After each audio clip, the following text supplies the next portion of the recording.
The rain stung Ezra's face like 1,000 tiny needles, each drop a reminder of the life they'd been running from. At 19, non-binary, and alone on the streets of San Francisco, Ezra had learned to keep their head down, their heart guarded, and their dreams buried.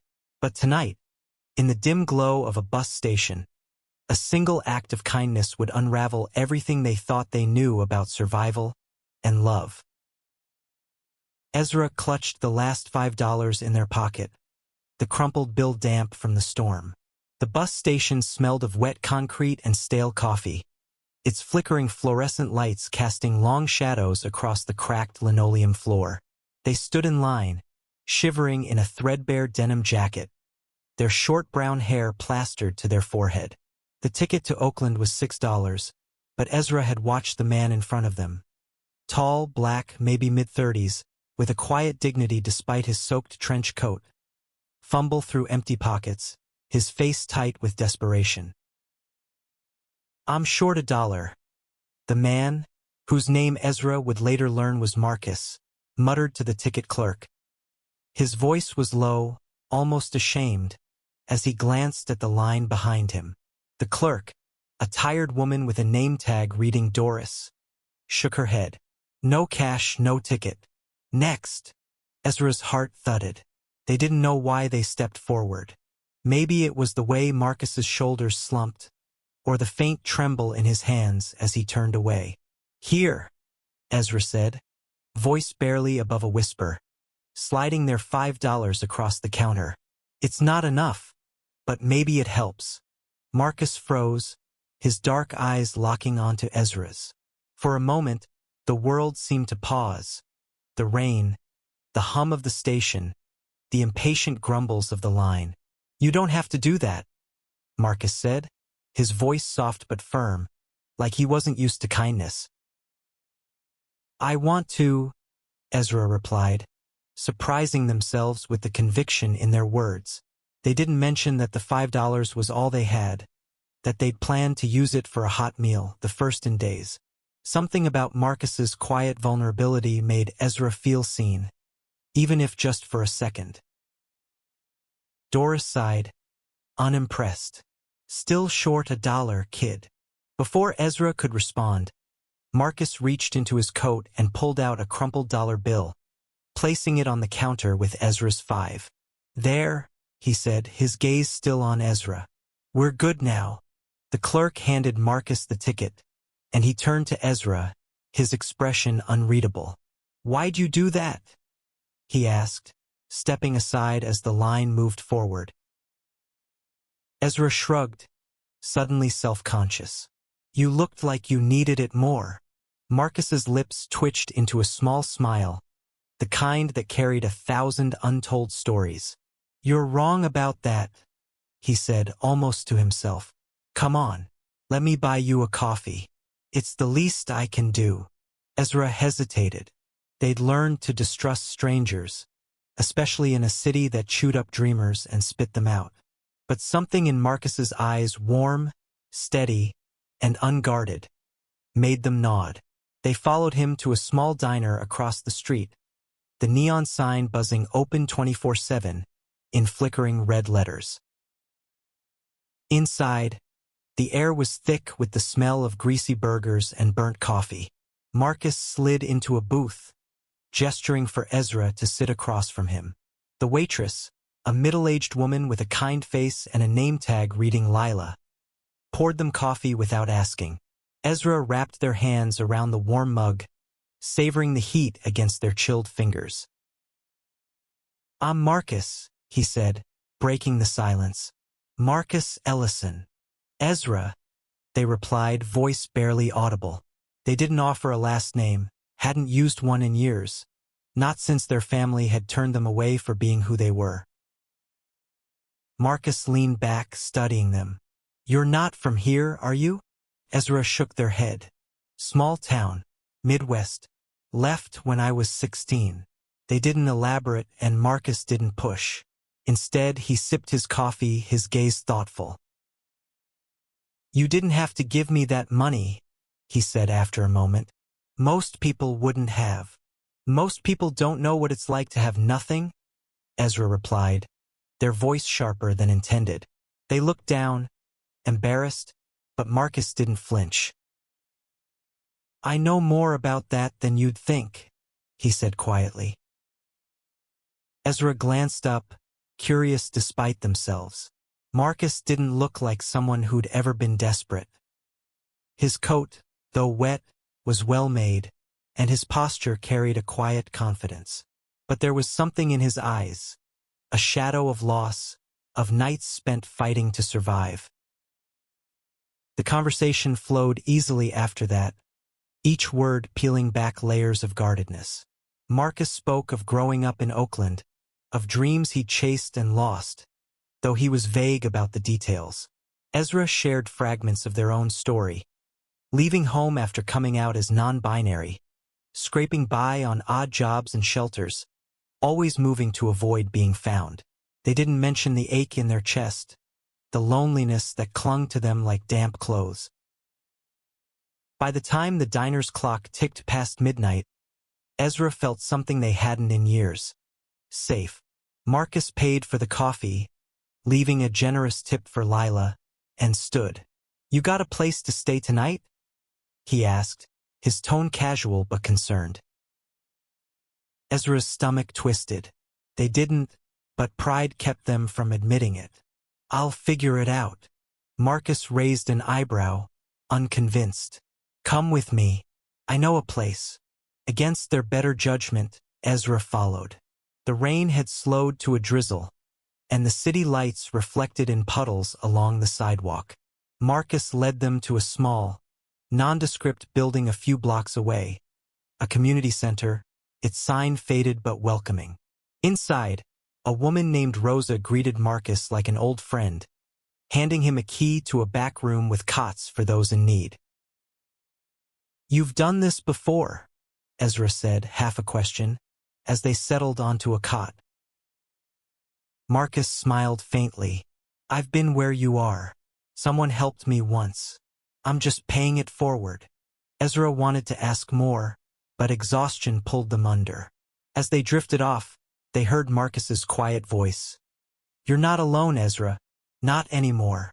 The next morning, sunlight streamed through the community center's small windows, painting the room in soft gold. Ezra woke to find Marcus gone, a folded note tucked under their pillow. It read, Meet me at Golden Gate Park, 3 p.m. I owe you more than coffee. M. Ezra's heart raced. They shouldn't go. They didn't know Marcus, not really. But the memory of his warm smile, the way he'd listened without judgment, tugged at them. By noon, they were wandering the park's winding paths, their stomach growling but their curiosity stronger. Marcus was waiting near a wooden bench, a paper bag in hand. Lunch, he said, handing Ezra a sandwich and a bottle of water. They sat together, the city humming around them, and Ezra felt a flicker of something dangerous. Hope. Over the next few weeks, Ezra and Marcus fell into a rhythm. They met at the park or the diner, sharing stories and silences that felt just as meaningful. Marcus never pried, but he shared more of himself. His love for jazz, his childhood in a tight-knit Oakland community, the way he'd clawed his way out of poverty. Ezra opened up too, admitting their fear of never belonging, of being unlovable because of who they were. You're not unlovable, Marcus said one evening, his voice fierce. They were sitting on the same bench, the city skyline glowing at dusk. His hand brushed Ezra's, and neither pulled away. The air felt charged, like the moment before a storm. Ezra's breath caught. They wanted to believe him, but years of rejection had built walls they didn't know how to tear down. You don't know me, they whispered. I'm starting to, Marcus replied, his gaze steady. And I like what I see. The moment stretched, fragile and electric. Ezra's heart pounded, torn between fear and longing. They leaned closer, their foreheads almost touching, when a shout broke the spell. A group of teens skateboarding nearby, oblivious to the world they'd interrupted. Marcus laughed softly, easing the tension. "Come on," he said, standing. "Let's walk." As they wandered through the park, Ezra noticed Marcus's phone buzzing constantly. He ignored it, but the third time Ezra raised an eyebrow. "You're popular." Marcus chuckled, but there was a tightness to it. "Work stuff. It can wait." Ezra didn't push, but the seed of curiosity grew. Marcus was too polished, too composed for someone who'd been desperate at a bus station. Who was he, really? Weeks turned into months, and Ezra's life began to shift. With Marcus's encouragement, they enrolled in a community college program, using the center's resources to apply for scholarships. Marcus was there for every milestone, cheering them on with a pride that made Ezra's chest ache. But doubts lingered. Marcus was evasive about his past, his job, his life outside their meetings. He'd disappear for days, only to return with vague explanations about business trips. One night at the diner, Ezra couldn't hold back. "Who are you, Marcus?" they asked, their voice trembling. "You know everything about me, but you're like a ghost." Marcus's face tightened, and for a moment, Ezra thought he'd walk away. Instead, he sighed, running a hand over his face. "I didn't want to complicate things," he said. "I'm not who you think I am." Ezra's stomach dropped. "What does that mean?" Marcus hesitated, then pulled out his phone and opened a news article. The headline read, "Tech billionaire Marcus Ellison donates millions to Bay Area homeless shelters." Ezra's breath caught as they scanned the article, their eyes landing on a photo of Marcus. Same warm smile, same steady gaze, standing in front of a gleaming office building. "You're a billionaire?" Ezra's voice was barely a whisper. Marcus nodded, his expression guarded. "I didn't want you to know. Not at first. I wanted you to see me, not the money." Ezra's mind reeled. The man they'd fallen for. The man who'd shared their coffee, their secrets, their quiet moments, was a stranger. "Why didn't you tell me?" they demanded, hurt lacing their words. "I was going to," Marcus said, his voice breaking, "but I didn't want to lose this." "Lose you?" Ezra stood, their chair scraping against the floor.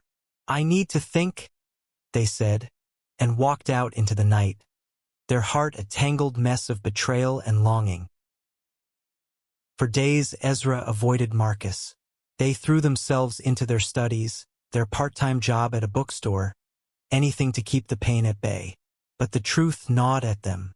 Marcus hadn't lied about who he was, not really. He'd been kind, patient, real. The money didn't change the way he'd looked at them, the way he'd made them feel seen.